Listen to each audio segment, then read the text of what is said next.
Hello বন্ধুরা, অবশেষে শেষ রক্ষা হলো না মিশকার। কারণ মিশকা নিজের ফাঁদে নিজেই মারা গেল। হ্যাঁ বন্ধুরা, শেষ পর্যন্ত মিশকা মারা গেল। বিস্তারিত জানতে ভিডিওটিতে একটি লাইক দিয়ে সম্পূর্ণ দেখতে থাকুন। আর পরবর্তী আপডেট পেতে অবশ্যই চ্যানেলটিকে সাবস্ক্রাইব করে রাখবেন। একদিকে মিশকা তার ডেরায় সোনাকে আটকে রাখে, আর এইদিকে সোনাকে খুঁজে না পেয়ে সবাই অস্থির হয়ে পড়ে। কিন্তু দীপা যখন হাসপাতালে গিয়ে জানতে পারে যে ওখানে মিশকা নেই, তখন দীপা নিশ্চিত হয়ে যায় যে তাহলে এটা মিশকারই কাজ।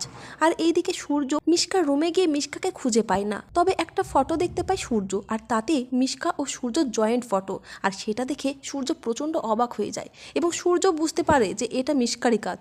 তারপরে দেখা যায় যে দীপা রূপাকে বাড়ি পাঠিয়ে দেয়। তারপর দীপা নিজেই সে একলাই মিশকার ডেরায় পৌঁছে যায়। তবে মিশকার সঙ্গে দীপার যুদ্ধ লেগে যায়। আর এইদিকে সোনা মা মা বলে চিৎকার করতে থাকে। তবে কোনো উপায় না পেয়ে সোনা বাইরে গিয়ে চিৎকার করতে থাকে তার মাকে বাঁচানোর জন্য।